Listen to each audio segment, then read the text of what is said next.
2005년 5월 25일 경찰이 알메이다 가족의 이웃들을 조사하면서 예상치 못한 진술에 부딪힌다. 그중 한 명인 조앙이라는 노인이 대략 5월 15일 새벽 1시경에 이 가족의 정원에서 나오는 이상한 연기를 발견했다고 말한다. 연기는 짙었고 냄새는 창문 너머로도 느낄 수 있을 정도로 강렬했다고 한다. 단순한 모닥불 냄새가 아니라 무언가 화학적인, 부자연스러운 것이 타는 듯한 냄새였다. 그리고 이것만이 이상한 것은 아니었다. 그리고 또 단순한 연기가 아니었어요. 그가 그 부지 쪽을 바라보며 계속 말한다. 뭔가 특이한 열기였어요. 마치 무언가를 태우려고 하는데 불이 아니라 연기로 태우는 것 같았어요. 그들에게 뭔가 문제가 있다고 생각했어요. 수사관은 이 모든 말들을 기록한 후 현장을 살펴보기로 한다. 정원에 들어가자마자 이상한 광경을 발견한다. 먼 구석에 갓 파헤쳐진 땅이 있다. 마치 누군가가 서둘러 땅을 파헤치고 빨리 메워버린 것 같았다. 하지만 여기서 뭔가 맞지 않는다. 비가 오지 않았는데도 공기 중에 남아있는 냄새는 분명 갓 파헤쳐진 흙 냄새가 아니다. 정원의 이 부분에 뭔가 숨겨져 있다. 이런 의심스러운 사실들을 배경으로 수사관은 행동을 결정한다. 발굴 영장을 받는다. 모든 것이 한 가지를 가리키고 있다. 이 땅덩이 아래 뭔가 숨겨져 있다는 것이다. 단순한 쓰레기가 아니라면 대체 무엇일까? 그 땅덩이 아래에는 무엇이든 있을 수 있었다. 쓰레기, 정원 작업 후해제. 하지만 왜 하필 이 정원이 관심을 끌었을까? 알메이드에게는 이상함의 이유가 없었기 때문이다. 서류상으로는 모든 것이 매끄러웠다. 가족은 눈에 띄었다. 그들의 부지는 모범적이었지 문제가 있는 것이 아니었다. 우선 사실들부터. 시청 자료, 농장 소유, 5대째. 부지는 45세의 지역 주민으로 빚이나 벌금이 없는 조앙 알메이다 명의로 등록되어 있다. 그는 시의회 의원으로 등재되어 있다. 회의 참석률, 안정적, 불만 사항 없음, 농업협동조합 참여, 적극적 표시. 42세의 이네스 알메이다는 주부다. 교회 헌금대장에 축일 날짜 옆에 그녀의 이름이 있다. 이웃들은 집을 조용한 곳으로 묘사한다. 마당은 간단한 철제 문으로 닫혀 있다. 진입로는 깨끗하고 정기적인 장비에 흔적이 없다. 모든 것이 일상적으로 보인다. 농장 관련 서류들도 같은 내용을 말해준다. 정기 계약서에 연체 없음. 물요금. 1년 내내 거주하는 가족에게 전형적인 적당한 사용량. 조항의 밴 오래되었지만 잘 관리된 정기검사를 제때 받는다. 비료창고, 기본 세트만, 질산염, 석회, 특별 허가가 필요한 것은 없다. 헛간에 모든 농부가 가지고 있는 도구들, 삽, 괭이, 톱, 도끼. 최근 몇 달 동안 특이한 구매의 흔적은 없다. 학교 평가서가 정상적인 세계라는 그림을 완성한다. 아들 치아고는 16세로 평범하게 공부하고 학교 미니 축구팀에서 뛴다. 교사들과 갈등이 없다. 8살 딸 소피아는 초등학교에 다니고 학부모 모임에서 이네스는 항상 첫 번째 줄에 앉는다. 모범적인 가족, 항상 학교 생활에 참여한다. 는 교장의 말이 평가서 상단에 인용되어 있다. 학교 장터 사진들, 집에서 만든 쿠키 테이블 앞에 이네스, 주차장에서 학부모들의 차량을 정리하는 조항, 농촌 장터 참여 증명서, 모두 같은 이름들. 있어야 할 곳에 알메이다 부부는 제때 나타난다. 작은 것들까지도 같은 결과로 이어진다. 현관문에 이네스가 깔끔하게 다시 쓴 우편 배달부 일정표, 부엌 창문에 검증된 방충망, 저녁에 집에서 은은한 불빛, 낯선 방문자들의 방문이 없다. 밤에 외출하는 일이 없다. 지역교회 신도들의 말에 따르면 일요일에는 항상 같은 자리에 앉는다고 한다. 통로 왼쪽, 세 번째 벤치. 보통 안정성을 나타내는 모든 출처들이 그렇게 말한다. 학교, 교구, 협동조합, 공공시설, 가족은 교본의 표준과 같다. 왜 이것이 중요한가? 바로 이런 서류상의 완벽함이 그래프상의 모든 일탈을 눈에 띄게 만들기 때문이다. 한 곳에서 모든 것이 평탄하다면 이질적인 세부사항이 더욱 강하게 눈에 띈다. 5월의 이상한 냄새는 더 이상 쓰레기가 아니다. 이것은 그들의 어떤 일상적인 경로에도 맞지 않는 사건이다.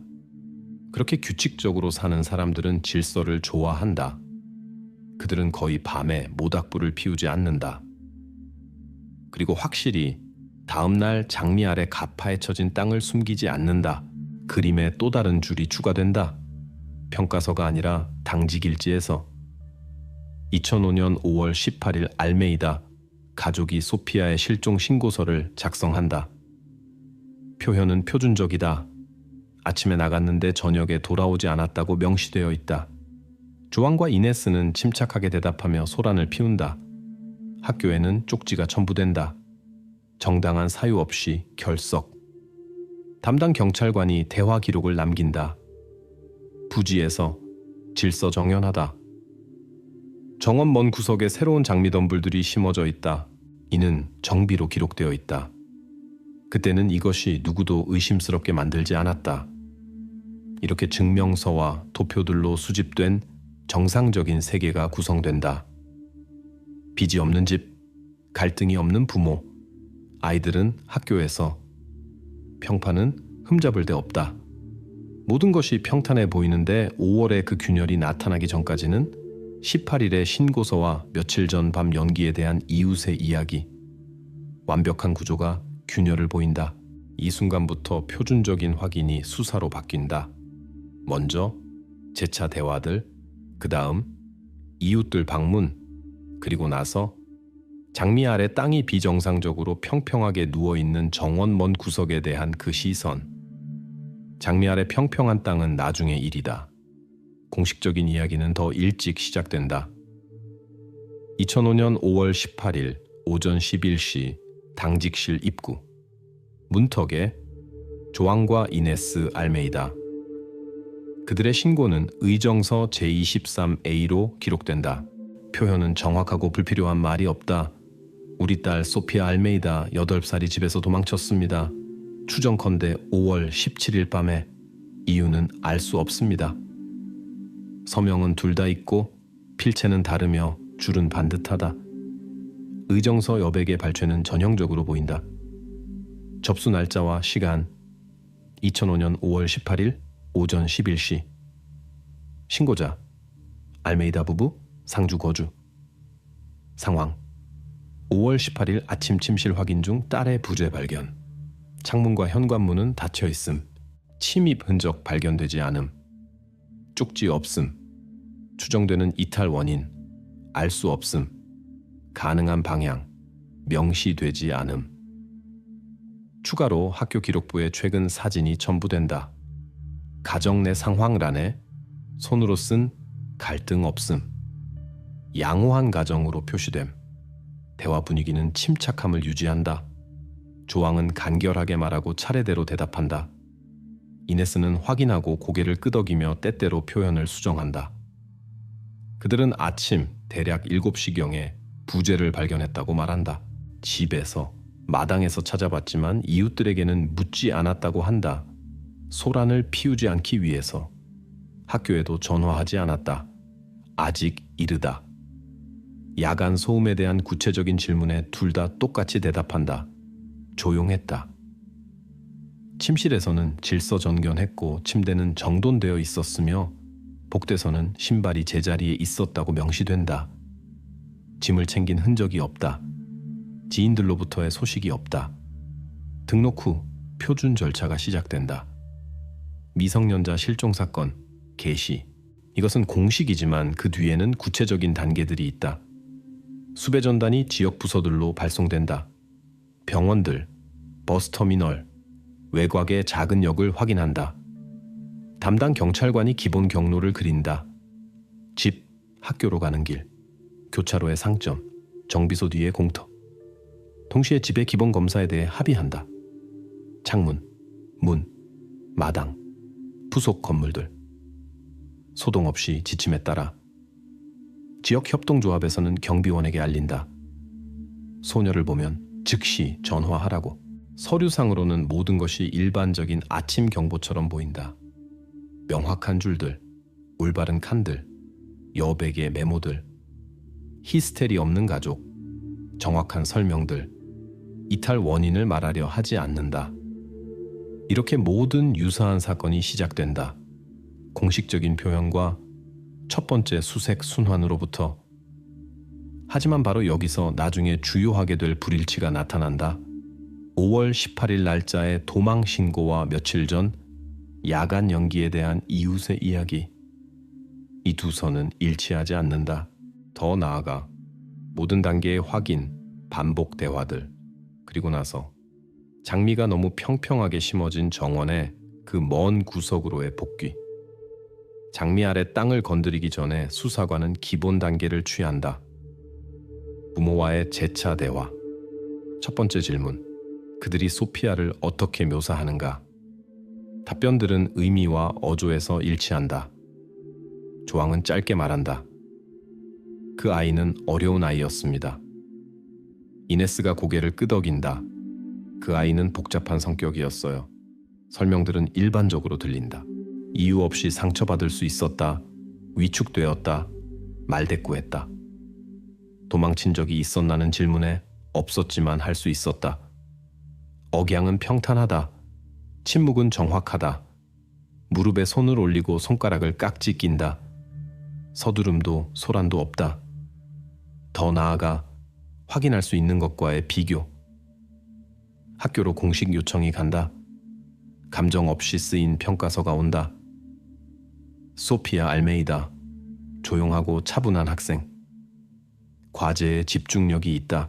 그부들과 교사들과의 갈등이 없었다. 출석부에서 성적은 안정적이고 5월 17일 이전까지 결석이 없다. 행동에 대한 주의사항이 없다. 담임교사가 일상적인 세부 사항들을 추가한다.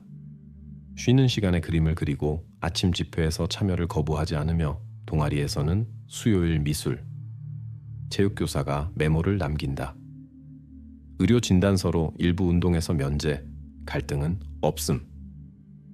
학교 복도 게시판에 장터 사진, 수공예품 테이블 앞에 소피아, 옆에 그부들. 이 모든 것이 이전의 정상적인 세계, 그림과 부합하지 어려운 아이라는 논제와는 맞지 않는다. 수사관이 또 다른 세부 사항을 기록한다. 서류가 아니라 신고자들의 행동에서. 부모의 행동은 침착하고 초연하다. 아이 실종에 대한 감정적 반응이 없다. 이것은 업무 보고서의 기록이다. 건조하지만 주목할 만하다. 이네스는 조용히 말하며 탁자를 본다. 조항은 빠르게 대답하며 경찰관에게 구체적인 질문을 하지 않는다. 그들은 누가 수색을 맡을지, 언제 정류장과 숫가를 확인하기 시작할지, 자원봉사자들을 어떻게 조직할지 묻지 않는다. 그들은 딸의 일상적인 경로들을 묘사하지 않는다. 이웃들의 즉시 방문을 고집하지 않는다. 그들의 말은 정확하지만 개인적인 세부사항이 없다.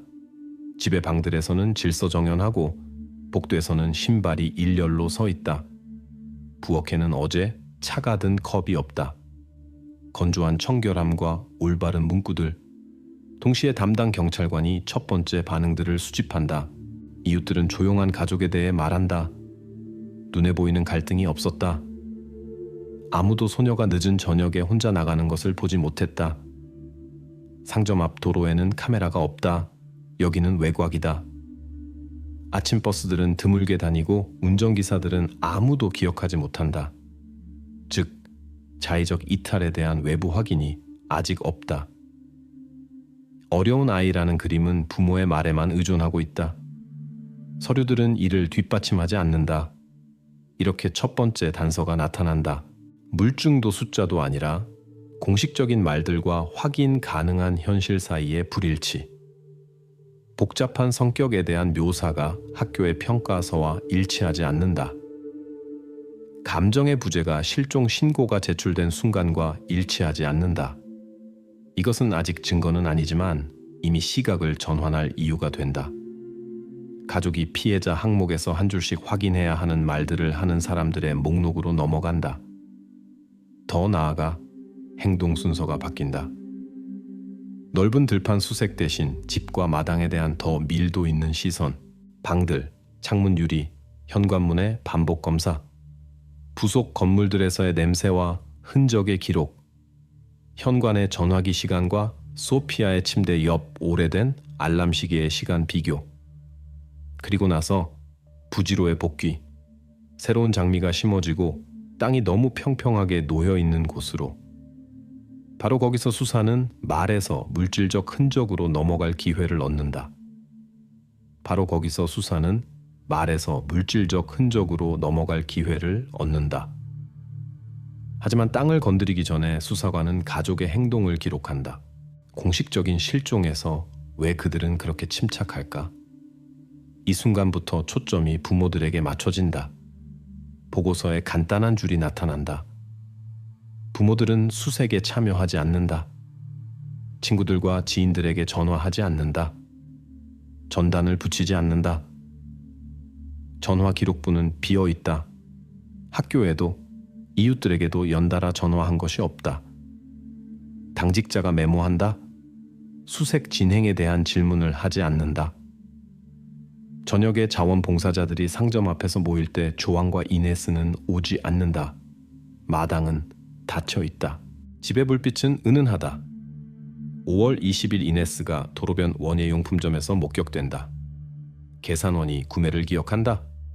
삽, 장갑, 흑용포대, 장미 묘목, 두그루, 비료 봉지들. 지불은 현금으로. 실종 신고 이틀 후 정비를 위한 구매. 5월 20일 이웃이 말하기를 부지에서 정원 작업을 보았다고 한다. 차분한 속도로 서두름 없이. 거기에 빈 포대들을 가져가서 헛간 옆에 가지런히 쌓아둔다. 5월 22일 조항이 시의회 회의에 참석한다. 의정서에는 일반적인 질문들, 관계에, 농장으로 가는 길, 협동조합용 연료 배분, 참석, 투표로 기록됨, 휴가 없음, 가정 사정에 대한 언급 없음, 같은 날, 집 앞은 조용하다. 자원봉사자들이 계속 수색하지만 주인들은 나오지 않는다. 문에 인쇄된 전단지가 없다. 알메이다의 부엌에서는 질서정연하다. 벽의 달력에는 수색, 누구에게 전화할지에 대한 메모가 없다. 어려운 성격이라는 말은 속기록에 남아있지만 실제 행동들은 다른 것을 말한다. 공황이 없다. 수색 범위를 확대하려는 시도가 없다. 대신 장비 구매와 회의 일정으로의 복귀가 있다. 찾고 있는 가족들에게는 이것이 비전형적이다. 모든 것이 통제해 있다는 외관을 유지하려는 사람들에게는 논리적이다. 이 단계에서 수사관은 작업 결론을 내린다. 신고자들의 행동, 첫 번째 간접 단서. 물증은 아니지만 표시. 조항과 이네스 알메이다가 비공식적이지만 주요한 관심 대상이 된다. 더 나아가 영수증과 경로 확인, 부속 건물들의 반복 검사, 그리고 새로운 장미들이 너무 평평한 땅층을 가리고 있는 정원 먼 구석으로의 복귀. 정원 먼 구석으로의 복귀는 반나절 연기된다. 먼저 실종 전 가족에게 무슨 일이 있었는지 이해해야 한다. 의료기관들로 요청이 간다. 브라간사 병원에서 답변이 온다. 4월 말에 알메이다. 가족의 방문이 기록되어 있다. 발췌는 건조하다. 날짜 2005년 4월 28일. 환자 소피아 알메이다. 피부과 진료실. 진단 희귀 유전성 피부질환. 관찰과 보호 처방이 권장된다. 별도줄로 보호자와의 대화. 의사조서 제18비에서 나중에 문구가 나타난다. 나는 병리가 유전적이라고 언급했다. 아버지 조항 알메이다가 유전에 대해 많은 질문을 했다. 긴장해 있었다. 구체적 사항들, 어떤 검사가 확인하는지, 아버지 계통인지 어머니 계통인지로 전해지는지, 근원을 얼마나 정확히 확인할 수 있는지. 의사가 메모한다. 어머니는 침묵했고 바닥을 보았다. 아버지는 빨리 질문하며 끼어들었다. 이 의료 실마리가 이미 알려진 것과 연결된다. 학교 기록에는 건강 상태로 인한 운동 일부 면제 메모가 있다. 날짜가 일치한다. 5월 초. 시내 약국에서 일반적인 구매를 기록한다. 크림, 자극용 붕대, 처방전 없이. 응급한 것은 없었다. 하지만 진단 사실 자체가 가족이 갈등 없이 있고 어려운 성격이 부모의 입에서만 들린다는 평온한 그림에서 튀어나온다. 수사관이 메모한다. 4월 28일의 의료 기록과 5월 18일의 자의적 이탈 신고 사이에 정확히 3주가 지난다. 의사는 유전학에 대해 말한다. 아버지는 유전에 집중한다. 이날들 동안 가족의 행동에는 공황의 징후가 없지만 생활에 엄격한 질서 정연함이 있다. 이 단계에서 진단 자체는 아무것도 증명하지 않는다. 하지만 그것은 중심 지향점이 된다. 바로 그것을 중심으로 가설들, 동기들, 신고자들의 말을 확인한다.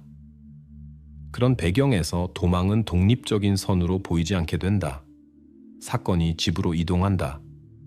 4월 말의 대화들로, 5월 중순의 밤들로, 그리고 더 나아가 너무 평평한 땅층이 이미 발굴에 대한 공식적 근거를 기다리고 있는 정원먼 구석의 그 장미들로.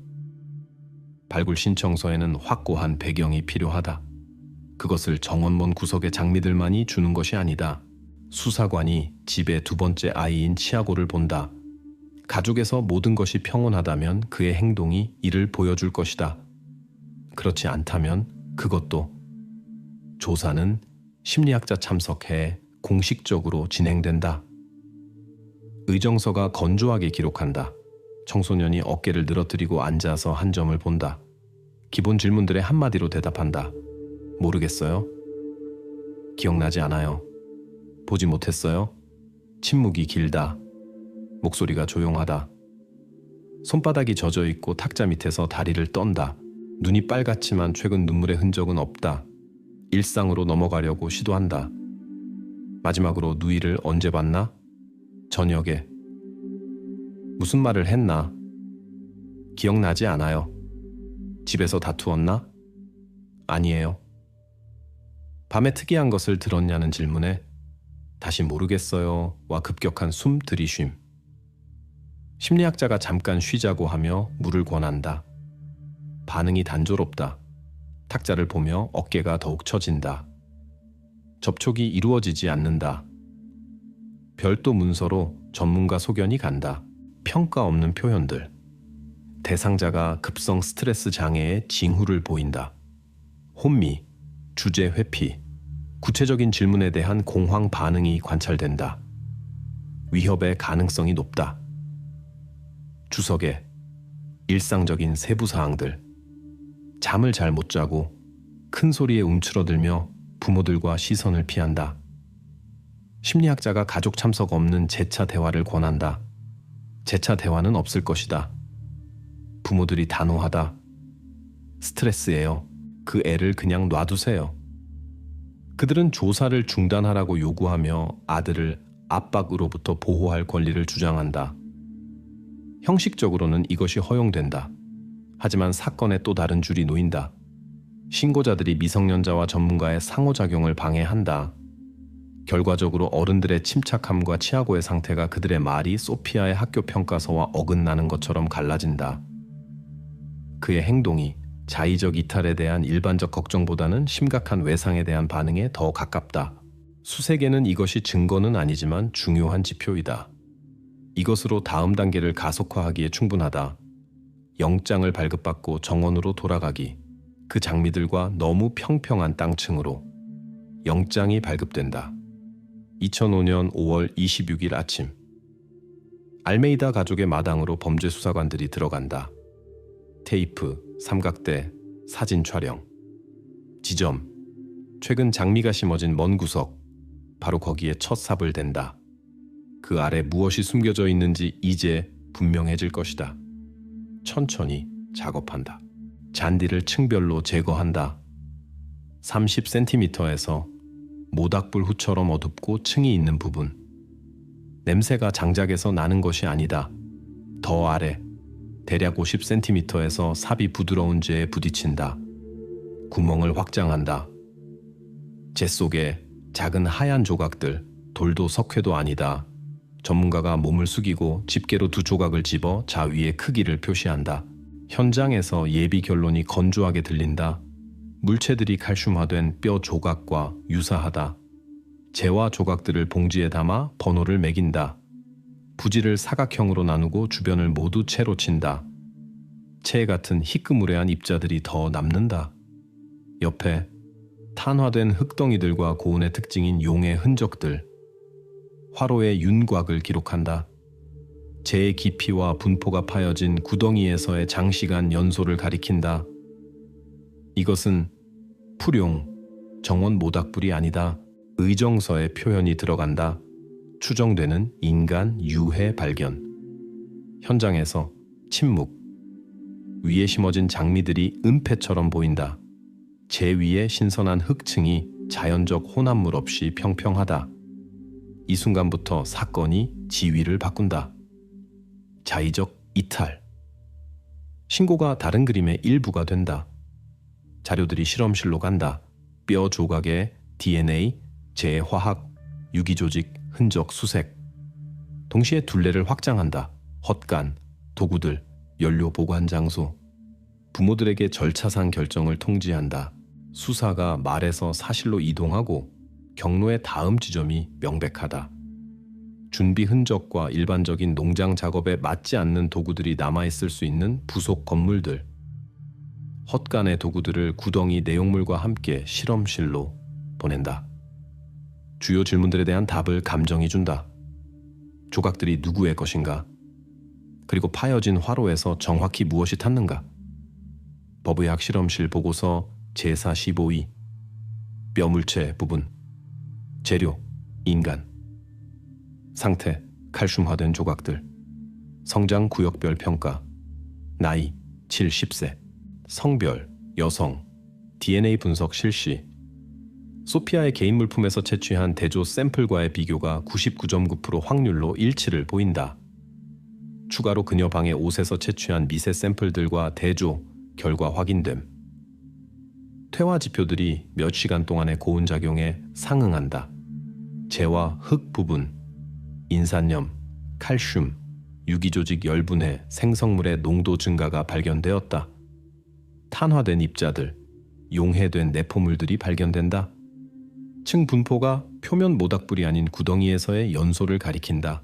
목탄 흔적은 최소, 화로가 목적을 가지고 만들어졌다. 채잔여물에서 추가 희끄무레한 조각들, 형태학적으로 작은 뼈들의 요소에 상응한다. 도구들, 헛간 부분. 도끼날과 톱날에 미시적 혈액 흔적. 혈액형이 소피아의 혈액형과 일치한다. 손잡이에 신선한 청소의 흔적이 있지만 홈에는 갈색 미세 입자가 보존되어 있으며 혈액으로 확인된다. 헛간 바닥에서 그을음의 미세 흔적이 기록되며 구성이 구덩이의 재와 관련된다. 종합 결론. 정원에서 발견된 조각들은 아동 연령 여성에게 속하며 유전적 대조가 99.9% 확률로 소피아 알메이다를 가리킨다. 재는 인간 유기조직 연소의 징후를 포함한다. 헛간의 도구들에서 일치하는 혈액형의 흔적이 발견되었다. 과학적으로 기록됨. 소피아의 시신이 농장 영역에서 해체되고 소각되었다. 이 순간부터 자의적 이탈 가설이 작업 도식에서 제외된다. 수사가 다른 차원으로 넘어간다. 조항과 이네스에 대한 절차적 조치들, 의복 압수, 시간창 확인 및 대질 준비. 다음 지점, 조사들. 여기서 그들의 모든 말이 이제 증명서가 아니라 보고서 제사 15위의 숫자들과 대조될 것이다. 보고서 제사 15위가 자의적 이탈 가설을 지운다. 반응이 즉시 따른다. 알메이다. 가족의 변호사가 부서 입구에서 성명을 한다. 소피아를 납치했다. 범인들이 그녀를 죽이고 부모를 함정에 빠뜨리기 위해 유해를 정원해 버렸다. 조항이 세부 사항을 추가한다. 부지 경계 때문에 이웃과 오래된 갈등이 있다. 이것은 새로운 선이다. 확인이 필요하다. 경찰이 속도를 낸다. 조항이 지목한 이웃이 해명을 한다. 5월 15일 저녁을 고개 넘어 마을의 누이 집에서 보냈다. 시간이 약국 영수증과 집 전화기의 통화로 기록된다. 2명의 증인이 있다. 왕복 경로가 확인된다. 의정서에 알리바이라는 단어가 들어간다. 동시에 알메이단의 문과 자물쇠를 본다. 침입 흔적이 없다. 안쪽 걸쇠. 이웃은 자체 열쇠가 없다. 마당이 닫혀 있다. 부지의 비포장도로에 해당 기간 타인의 차 신선한 흔적이 없다. 이웃 중 누구도 문 앞에 낯선 사람들을 보지 못했다. 정원의 야간 활동은 있었지만 마당 안쪽에서 진행되었다. 헛간에서 구덩이 방향의 흔적으로 보인다. 납치 가설을 표준적으로 확인한다. 요구사항이 있는 전화가 한 통도 없다. 쪽지도 편지도 없다. 가족의 전화 출력물이 깨끗하다. 생활용 대화들, 익명 연락 없음. 학교에서, 친구들 사이에서, 교사들 사이에서 아무도 복수로 넘어갈 수 있는 갈등에 대해 듣지 못했다. 가까운 도로 반경에 카메라가 없지만 경찰서에서는 지정된 날짜 밤에 이상한 차량에 대한 기록이 없다. 초점을 죄를 발견한 장소로 되돌린다. 화로가 미리 파여 있다. 연소가 오래 지속되었다. 위에 장미가 심어져 있다. 이것은 시간과 접근을 요구한다. 버리기 위해 외부인이 밤에 마당 안으로 들어가서 파고 불을 피우고 그 다음 흔적을 정리하고 아침에 아무도 알아차리지 못하게 나가야 한다. 그런 도식은 확인을 찾지 못한다. 소음도, 헤드라이트 빛도, 이웃들이 말할 수 있는 문 뒤 움직임도 없다. 조항이 오래된 분쟁을 반복한다. 하지만 갈등 자체가 서류상으로 드러난다. 경계의 말뚝에 대한 시청과의 서신, 위협이나 불만 없이 지난 봄으로 거슬러 올라간다. 그 이후로는 조용하다. 이웃은 신원조회에 걸리지 않고 범죄에 연루되지 않았으며 빚이 없다. 그의 알리바이가 확고하다. 변호 측 가설이 말에만 의존한다. 물질적 흔적들이 주저앉는다. 납치가 확인되지 않는다. 함정이 보이지 않는다. 타인을 다친 마당 안으로 장미 아래 구덩이까지 이끌 외부 요인이 없다. 누가 정원에 지속적 접근이 있었는가? 가족이. 가짜 흔적을 만들려는 시도가 실패한다. 수사가 유일한 작업선으로 돌아간다. 5월 중순집과 마당 안에서의 행동들, 더 나아가 조항과 이네스에 대한 절차적 단계들, 분리조사 및 그들 이야기의 분별 감정과 구매 데이터와 분단위 대조. 바로 거기서 더 이상 일반적 문구로 가릴 수 없는 세부 사항들이 갈라지기 시작할 것이다. 바로 거기서 세부 사항들이 일반적 문구 뒤에 숨는 것을 멈춘다. 재조사를 분리해서 진행한다. 이네스부터 시작한다. 탁자에 두 문서를 놓는다. 유해에 대한 보고서와 별도 폴더, 혈연, 유전자 검사 결과. 질문이 단순하게 들린다. 가족에게 유전성에 대한 대화가 왜 그렇게 중요했는가? 더 나아가 사실들만. 전문가 결론, 소피아의 DNA가 이네스의 프로필과 일치한다. 조항의 프로필과는 일치하지 않는다. 건조한 표현, 조항 알메이다의 생물학적 아버지임이 배제됨. 배제 확률 99.9%. 이것이 4월의 피부과 방문과 유전에 대한 긴장된 질문들을 설명한다. 이네스가 듣고 시선을 내리며 물을 요청한다. 논평하지 않는다. 의정서에 새로운 줄이 나타난다. 친자 검사 결과 제시, 반응, 침묵. 이 순간부터 동기가 문서적으로 기록된다. 호노의 관계와 그 결과의 은폐. 납치 가설이 의미를 잃는다. 외부적이 사라진다. 닫힌 마당, 헛간 접근권, 장미 아래 구덩이를 가진 사람들이 남는다. 더 나아가 대질과 그들 이야기의 감정시간 표시와의 초단위 대조. 바로 거기서 말뿐만 아니라 행동들도 갈라지기 시작할 것이다. 그들을 다른 사무실로 나눈다. 각 탁재, 녹음기, 보고서 제사 15위가 든 폴더와 혈연 검사 결과, 표현이 명확하게 들린다. 소피아는 혈통상 조왕의 딸이 아닙니다. 동기를 탁재에 올려놓았을 때 무엇을 말할까?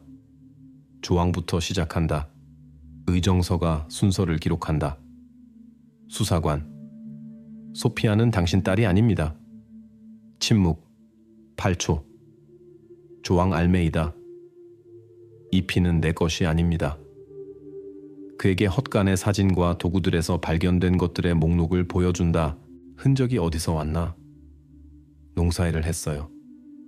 5월 15일 소피아는 어디 있었나? 침묵. 수사관이 시간을 나열한다. 0시 40분. 헛간의 불빛. 1시 10분. 이웃들에게서 연기 냄새. 6시 20분. 신선한 흙. 무엇을 태웠나? 쓰레기요. 왜 밤에? 그게 편해서요. 그는 검사 결과에 이의를 제기하지 않고 유기물 징후가 있는지에 대해 논평하지 않는다. 같은 것을 반복한다. 저는 건드리지 않았어요. 이 피는 제 것이 아니에요. 누가 장미를 심었냐는 질문에 아내가 사고 제가 도왔어요. 옆 사무실에서 이네스. 그녀에게 유해에 대한 결론과 별도로 아버지인 배제를 낭독한다. 수사관. 남편에게 불륜을 고백했나? 이네스 알메이다. 실수를 저질렀어요. 언제 이것에 대해 말했나? 최근에요. 딸에게 무엇을 했나? 모든 것을 바로잡아야 했어요. 그녀가 구체화한다. 가족을. 바로잡는다는 것이 무슨 뜻이냐는 질문에 침묵. 그녀의 서명이 5월 20일자 원예용품점 영수증 아래 있다. 왜 도구가? 정원이에요? 봄이니까요. 왜 먼 구석 신선한 흙 위에 장미를? 쓰레기 구덩이를 가리고 있었어요. 심리학자가 메모한다. 울음 없음, 말투 평탄, 시선을 옆으로. 대질이 정지 화면으로 설정된다. 15일 밤에 집에 있었나? 조왕이 고개를 끄덕인다. 아내를 봤나? 네, 마당에서요. 이네스가 자신의 속기록에서는 다르게 말한다. 일찍 잠자리에 들었어요. 아들에 대한 질문에 둘 다 똑같이 대답한다. 잠들어 있었어요. 그 다음 그를 괴롭히지 말라고 요청한다. 수사관이 상기시킨다. 이전에 그들이 치아고의 재조사를 금지했다. 동기, 스트레스. 녹음기에 동시 4가 기록된다. 직접적인 자백은 없다. 하지만 의정서에 그림을 결합시키는 문구들이 들어간다. 조왕에게서 동기 형성 사실의 인정. 이 피는 제 것이 아니에요. 검사 결과에 동의와 5월 15일 밤에 대한 핵심 질문에 침묵. 이네스에게서 모든 것을 바로잡아야 했어요. 와 실종 신고, 직후 도구 구매. 시간창이 감정 데이터와 이웃 관찰과 수렴한다. 침묵의 벽이 균열을 주고 부부의 선들이 일치하지 않게 된다. 더 나아가 진행이 예측 가능하다. 수사가 모순들을 기록하고 증언 확인 기간 동안 구속을 발령하며 새로운 압박점을 준비한다. 집안의 유일한 증인으로의 복귀. 다음 단계, 부모 참석 없이 보호와 카메라와 함께 치아고와의 대화. 바로 거기서 5월 15일 밤에 연대기가 분단위로 구성될 것이다. 다음 단계, 부모들 없이 치아고와의 대화. 2005년 5월 27일. 심리학자가 알린다. 청소년이 말할 준비가 되어 있다. 사무실, 카메라, 옆에 변호인, 탁재, 녹음기와 빈 의정서 양식. 부모들이 자백하지 않는다.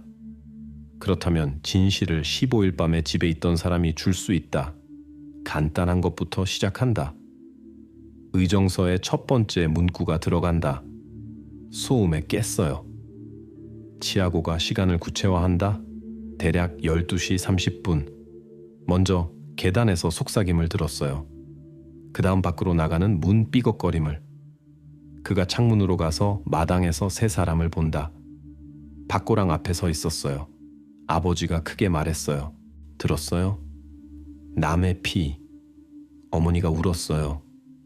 모든 걸 바로잡겠어요 라고 했어요. 이 말들을 2번 반복한다. 심리학자가 기록한다. 말이 연결되어 있고 침묵이 길며 감정적 평가가 없다. 더 나아가 그가 분단위 그림을 준다. 그들이 소피아를 깨워서 마당으로 데리고 나왔어요. 아버지가 손을 잡고 있었어요. 정원에서 그가 그녀를 땅에 넘어뜨리고 눌렀어요. 그녀가 빠져나가려고 했어요. 그 다음 움직이지 않게 되었어요. 그는 거친 말을 사용하지 않는다. 조용해졌어요 라고 말한다. 그 다음 새로운 세부사항. 부모들이 그녀를 들어 올려서 헛간으로 옮겼어요. 문을 안에서 닫았어요. 몇 분 후 헛간에서 두난 두드리는 소리와 날카로운 긁는 소리가 들린다. 오래요. 그 다음 조용해졌어요. 더 나아가 먼 구석의 부지. 그들이 헛간에서 정원으로 무언가를 날랐어요. 여러 번. 거기 이미 구덩이가 파여 있었어요. 치아고가 이웃이 본 불빛을 메모한다. 헛간에서 램프가 켜져 있었어요. 마당에서 1시 가까이 연기가 났어요. 그가 방에서 나가지 않았다고 말한다. 무서워서. 그 후 오래 탄 냄새가 났어요. 아침에 그의 말로는 엄마가 말했어요. 한마디라도 하면 더 나빠질 거라고. 심리학자가 반응을 기록한다. 혼미, 마디라는 말의 움츠림. 속기록이 외부 데이터와 동기화된다. 1시쯤이라는 시간이 이웃의 짙은 연기 관찰과 겹친다. 준비된 구덩이에 대한 묘사가 발굴과 일치한다. 반미터 정도 깊이의 재와 위에 평평한 흙층. 헛간에서의 불빛 언급, 다른 이웃들의 야간 활동에 대한 증언과 남의 피와 모든 걸 바로잡겠어요 라는 문구들이 나중에 조항과 이네스가 조사해서 말할 것과 일치한다. 움직임 경로, 헛간에서 먼 구석까지 지면의 흔적 연쇄와 상응한다. 조사 끝에 치아고가 부모들이 복되어 있지 않기를 요청한다. 그가 이전에 위협 때문에 침묵했다고 확인한다. 저를 어디든 보낼 거라고 생각했어요 라고 의정서가 기록한다. 심리학자가 증인 보호를 보장하고 재판까지 부모와의 접촉을 금지할 것을 권한다. 기록에 서명한다. 조사에 오디오가 첨부된다. 이 순간부터 사건에 빠져있던 것이 나타난다. 직접 증인. 그의 말이 납치를 생존 가능한 가설로 남겨두지 않는다. 그림이 닫힌다. 동기가 혈연 검사로 확인되고 행동들이 감정으로, 연대기가 집에서 나온 목소리로.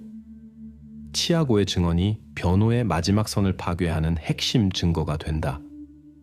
더 나아가 수색에는 절차적 구속, 분단위 밤의 재구성 및 기소장 준비. 바로 이 단계로 사건 자료들이 넘어갈 것이다. 밤의 재구성이 치아고의 속기록에서 구성된다. 그것이 공백을 메우고 마당에서의 행동들의 매분을 연결한다. 의정서에는 감정이 아니라 짧은 문구들, 그가 보고 들은 것들, 인용들이 연달아 간다. 그들이 소피아를 정원으로 데리고 나왔어요. 더 나아가 묘사 없이 아버지가 그녀를 땅에 넘어뜨렸어요. 목에 손을 대고 있었어요.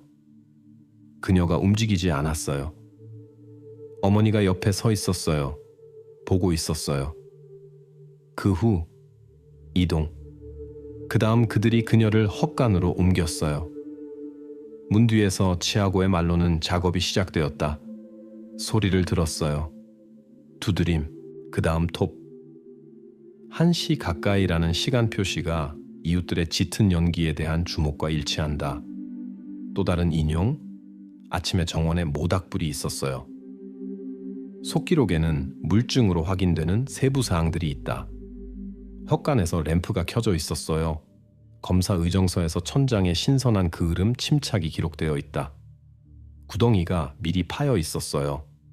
화로의 기하학과 재분포가 이를 보여준다. 여러 번 날랐어요. 지면에서 헛간에서 먼 구석까지의 흔적 연쇄가 추적되었다. 장미는 나중에 심었어요. 제 위에 신선한 흙층이 자연적 포함물 없이 평평하고 묘목의 뿌리가 최근에 잘렸다. 주요 문구들도 일치한다. 남의 피, 조왕에게. 모든 걸 바로잡겠어요. 이네스에게. 이 말들이 이미 그들의 조사에서 들렸고 이제 증인의 목소리로 확정된다. 더 나아가 문서화가 스스로 말한다. 전문가들의 결론, 재 속에 칼슘화된 뼈 조각들, DNA로 소피아, 도끼와 톱에 해당 혈액형의 피, 생물학과 화학 종합 보고서에서 유기조직 연소 흔적, 법의학의 별도 문서가 사망 원인을 기록한다. 질식사. 표현이 직접적이고 추정 없이 증언과 징후들의 총합에 근거한다. 치아고의 증언이 사건 자료들과 퍼즐처럼 맞춰진다. 집, 헛간, 구덩이, 경로가 확인되었다. 시간 창들이 이웃 관찰과 검사 데이터와 동기화되었다. 그의 말들에는 구체화가 필요 없다. 그 안에 가설이 없고 오직 행동 순서만 있다. 이것이 바로 부족했던 그 폭로가 된다. 속기록 첨부 후 수사관이 절차적 조치들을 발령한다. 조앙과 이네스 알메이다가 구속된다. 그들에게 혐의를 통고한다. 집과 부속 건물들을 봉인한다. 납치, 변호선이 접혀진다. 외부 요인이 없다. 더 나아가 기술적 단계. 5월 15일 밤에 분단위 재구성, 영수증, 통화, 이동의 대조, 그리고 사건을 법정으로 보낼 문서 준비, 모든 단서 목록과 치하고 의정서 인용이 있는 기소장. 이 문서가 기소의 토대가 될 것이다. 더 나아가 5월 15일 밤에 공식 재구성, 가설 없이 오직 시간, 거리와 확인된 행동들만. 22시 마당 다짐. 조앙과 이네스가 소피아를 정원으로 데리고 나온다. 시간 표시는 치아고의 증언과 생활 흔적들에서 가져온다. 현관에서 시계가 21시 58분에 멈췄고 태엽을 감은 후 바늘이 더 간다.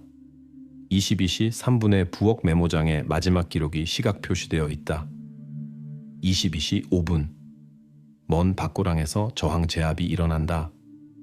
법의학 요약에서 사망 원인이 질식사로 명명된다. 이 시간 지점이 치아고의 증언과 22시 7분 후 벽 너머 이웃들의 말로는 집에서 소리가 없어진 것으로 확정된다. 집에서 투쟁 흔적이 발견되지 않았다. 22시 15분 무생물 시신을 헛간으로 옮긴다. 거리 약 20m. 집과 헛간 사이 지면에서 조항의 발자국과 보폭 너비가 일치하는 흔적 연쇄가 밝혀졌다. 문 걸쇠에 신선한 윤화류 흔적과 화로의 구성과 동일한 그을음 미세 입자들. 22시 30분 일시 헛간 내부에서 은폐 작업이 수행된다. 도구들. 소피아와 일치하는 혈액형의 흔적이 있는 톱과 도끼. 손잡이에 신선한 청소 흔적. 램프 천장에 단기간에 침착된 그을음.